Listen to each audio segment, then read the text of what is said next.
ലോകമെമ്പാടും പൗരസ്വാതന്ത്ര്യവും ജനാധിപത്യവും കനത്ത ഭീഷണിയിലാണ്.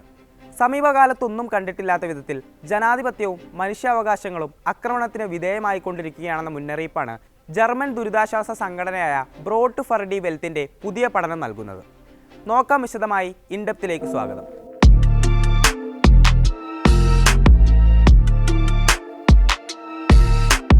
ബ്രോട്ട് ഫർ ഡി വെൽറ്റ് തിങ്കളാഴ്ച പ്രസിദ്ധീകരിച്ച അറ്റ്ലസ് ഓഫ് സിവിൽ സൊസൈറ്റി റിപ്പോർട്ടിൽ പറയുന്നത് 40 രാജ്യങ്ങളിൽ മാത്രമാണ് എല്ലാ പൗര സ്വാതന്ത്ര്യങ്ങളെയും ബഹുമാനിക്കപ്പെടുന്നത് എന്നാണ്.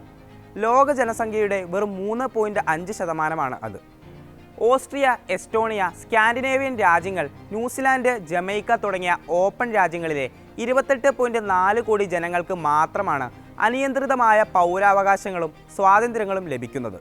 നിയമപരമോ പ്രായോഗികമോ ആയ തടസ്സങ്ങളില്ലാതെ സംഘടനകൾ രൂപീകരിക്കാനും പൊതുസ്ഥലങ്ങളിൽ പ്രതിഷേധിക്കാനും വിവരങ്ങൾ സ്വീകരിക്കാനും പ്രചരിപ്പിക്കാനും സ്വാതന്ത്ര്യമുള്ളത് ഈ രാജ്യങ്ങളിലെ ജനങ്ങൾക്ക് മാത്രമാണ്. ഇങ്ങനെയുള്ള രാജ്യങ്ങളെയാണ് ഓപ്പൺ കൺട്രീസായി നിർവചിക്കുന്നത്. ലോക ജനസംഖ്യയുടെ 11.1% ഉൾപ്പെടുന്ന 42 രാജ്യങ്ങളിൽ പൗരസ്വാതന്ത്ര്യം നഷ്ടപ്പെട്ട നിലയിലാണ്. Germany, Slovakia, Argentina, United States തുടങ്ങിയ രാജ്യങ്ങളിൽ സ്വതന്ത്രമായി ഒത്തുചേരാനും അഭിപ്രായം പ്രകടിപ്പിക്കാനും അനുവാദമുണ്ടെങ്കിലും പലപ്പോഴും കാര്യങ്ങൾ അങ്ങനെയല്ല സംഭവിക്കുന്നത്. ലോക ജനസംഖ്യയുടെ 85%, അതായത് ഏകദേശം 700 കോടി ജനങ്ങൾ പൗരസ്വാതന്ത്ര്യം നിയന്ത്രിക്കപ്പെടുകയോ അടിച്ചമർത്തപ്പെടുകയോ ചെയ്യുന്ന 115 രാജ്യങ്ങളിലാണ് ജീവിക്കുന്നത്.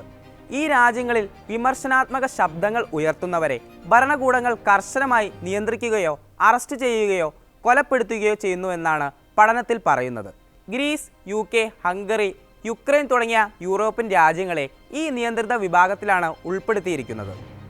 അൾജീരിയ, മെക്സിക്കോ, തുർക്കി തുടങ്ങിയ 51 രാജ്യങ്ങളിൽ പൗരസമൂഹം അടിച്ചമർത്തപ്പെട്ട നിലയിലാണ്.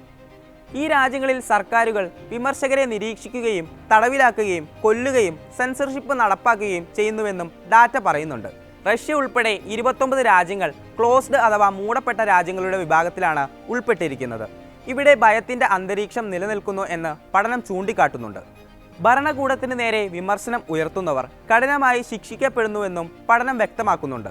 കഴിഞ്ഞ വർഷം Jamaica, Japan, Slovenia, Botswana, Bangladesh തുടങ്ങിയ 9 രാജ്യങ്ങൾ അഭിപ്രായ സ്വാതന്ത്ര്യത്തിൽ പുരോഗതി കൈവരിച്ചിട്ടുണ്ട്.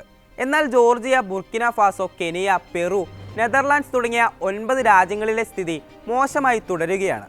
നിയമവാഴ്ച, അധികാര വിഭജനം, ഭരണകൂട സ്വേച്ഛാധിപത്യത്തിനെതിരായ സംരക്ഷണം എന്നിവ ലോകമെമ്പാടും ഭീഷണിയിലാണെന്നും റിപ്പോർട്ട് പറയുന്നുണ്ട്. സിവിക്കസ് നെറ്റ്വർക്കിൻ്റെ ഡാറ്റ ഉപയോഗിച്ച് 197 രാജ്യങ്ങളെ വിലയിരുത്തിയാണ് ഈ റിപ്പോർട്ട് തയ്യാറാക്കിയിരിക്കുന്നത്. ജനാധിപത്യവും പൗരസ്വാതന്ത്ര്യവും സംരക്ഷിക്കേണ്ടതിൻ്റെ അടിയന്തര ആവശ്യകത കൂടി വ്യക്തമാക്കുന്നുണ്ട് ഈ റിപ്പോർട്ട്.